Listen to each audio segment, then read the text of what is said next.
जनजातीय ग्राम उत्कर्ष अभियान के तहत जनजातीय गांवों को आधुनिक बनाया जा रहा है। भगवान बिरसा मुंडा को लोग धरती आबा के रूप में भी जानते हैं।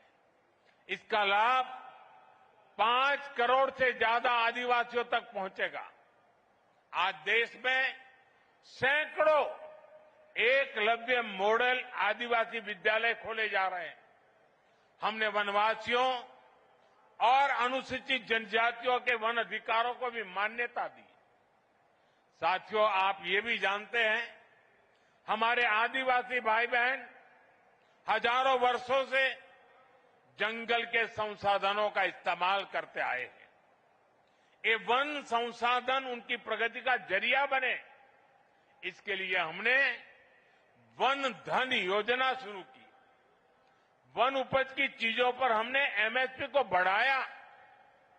हमने जनजातीय समाज के उत्पादों को बाजार से जोड़ा। इसका परिणाम है आज देश में वन उपज में रिकॉर्ड वृद्धि हुई है। साथियों, आदिवासी समाज को स्वाभिमान से जीवन जीने का अवसर मिले, ये हमारी प्रतिबद्धता है। उनकी आस्था, उनके आत्मसम्मान और उनकी संस्कृति की रक्षा करना, ये हमारा संकल्प है। साथियों, जब देश के सामान्य मानव का जीवन आसान होता है तो वो खुद आगे बढ़कर देश की प्रगति का नेतृत्व करता है। आप लोगों को याद होगा, आज से 11 साल पहले कांग्रेस के समय हालात कितने खराब थे और खराब क्यों थे?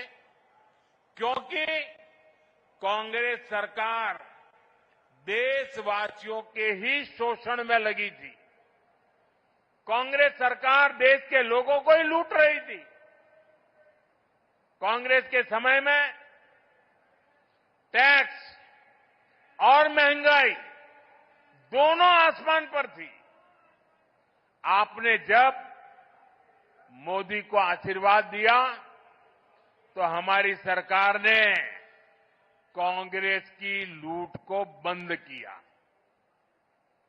साथियों, ये आजकल बहुत मुझ पर गुस्से में रहते हैं, इसका कारण भी यही है।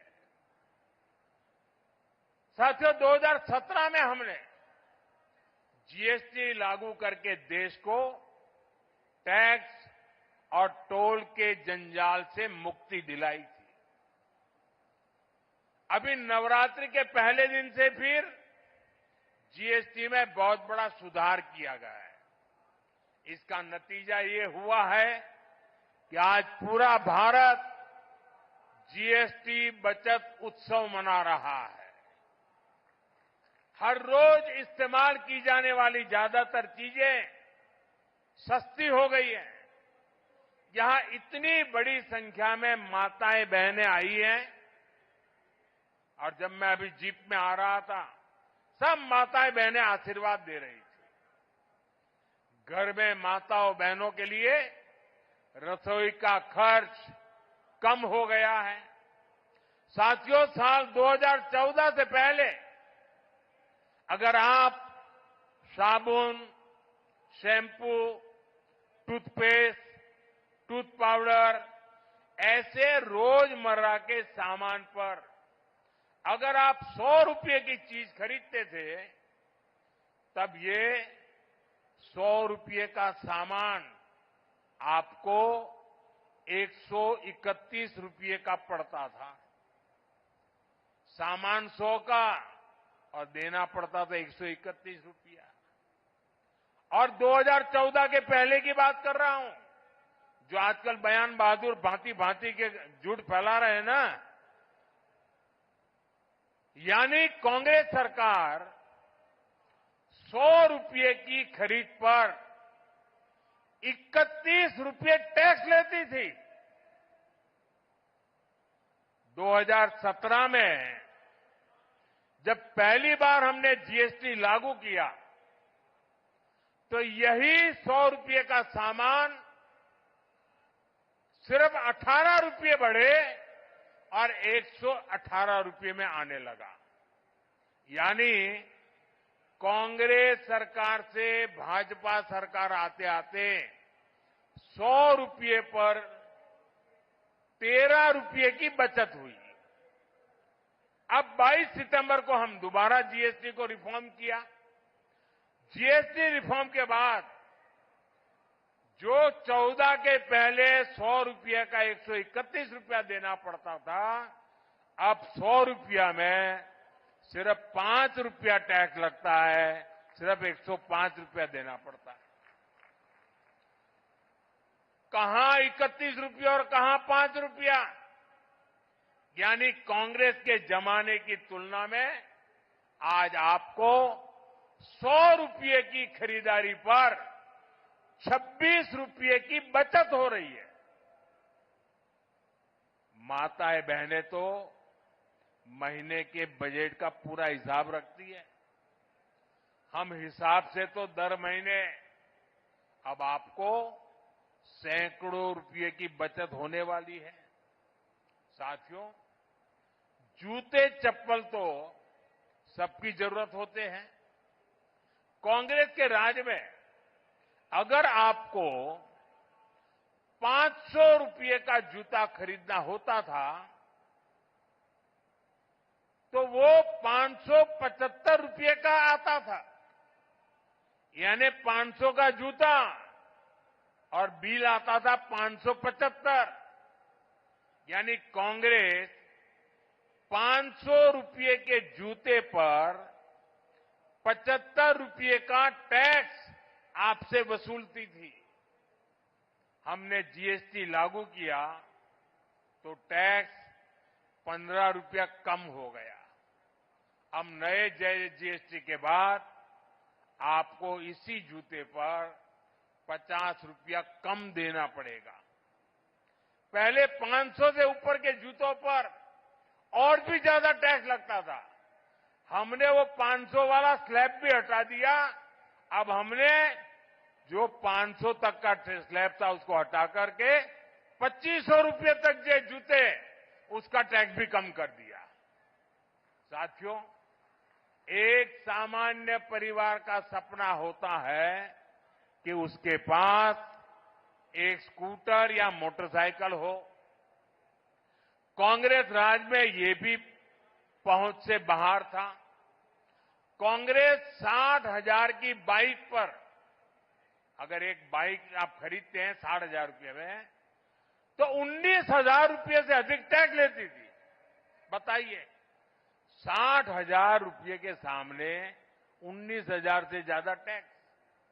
2017 में हम जीएसटी लाए तो ये टैक्स 2-2.5 हजार रुपया कम किया और अब 22 सितंबर को जो दरें लागू की उसके बाद अब 60,000 की बाइक पर सिर्फ 10,000 रुपया टैक्स हम ले आए नीचे। यानी 2014 की तुलना में करीब 9,000 रुपये का फायदा हुआ। साथियों, कांग्रेस के राज में अपना घर बनाना भी बहुत महंगा था। 300 रुपये के सीमेंट के बैग पर कांग्रेस सरकार 90 रुपये से अधिक टैक्स लेती थी। 2017 में जीएसटी आने के बाद ये करीब 10 रुपया कम हुआ और अब जब दोबारा हम रिफॉर्म करके जीएसटी लाए तो 22 सितंबर के बाद सीमेंट के उसी बैग पर करीब 50 रुपये ही जीएसटी लग रही है। यानी सीमेंट के हर बैग पर भी 2014 की तुलना में आज 40 रुपये की बचत हो रही है।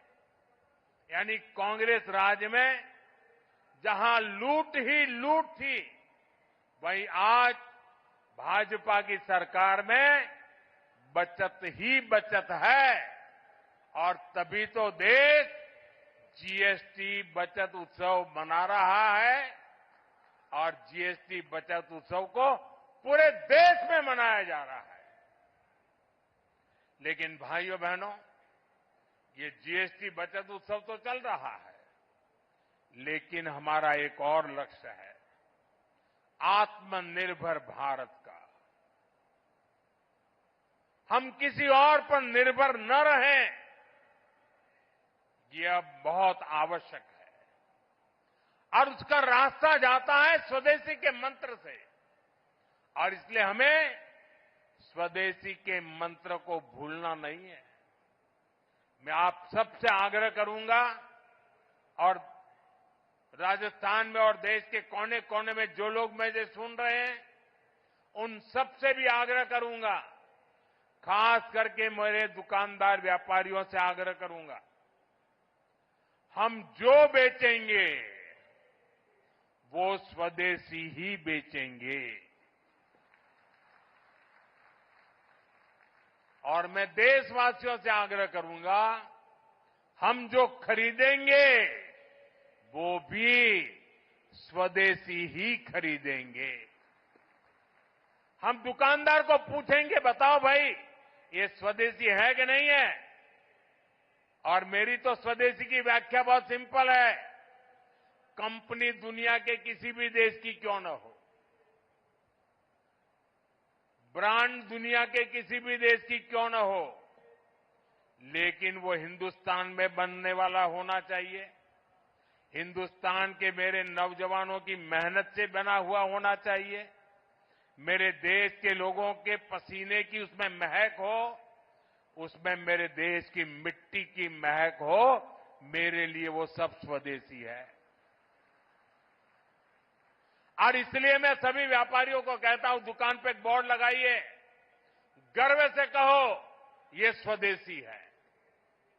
जब आप स्वदेशी खरीदते हैं तो वो पैसा देश के ही किसी कारीगर, कामगार और व्यापारी के पास जाता है।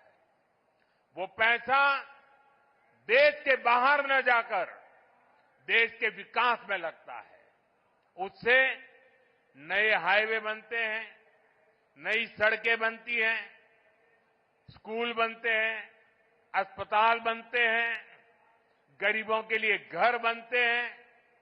और इसलिए साथियों, हमें स्वदेशी को अपना स्वाभिमान बनाना है।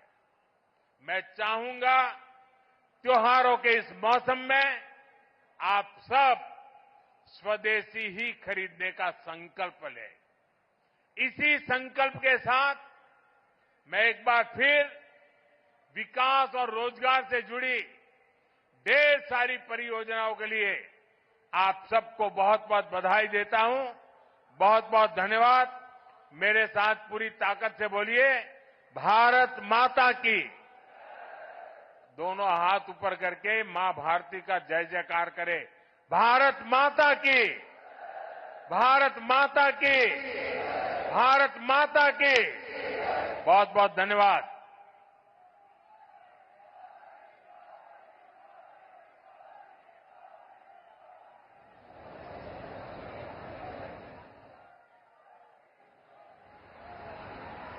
धन्यवाद, बहुत बहुत धन्यवाद माननीय प्रधानमंत्री महोदय, आपका बहुत बहुत आभार।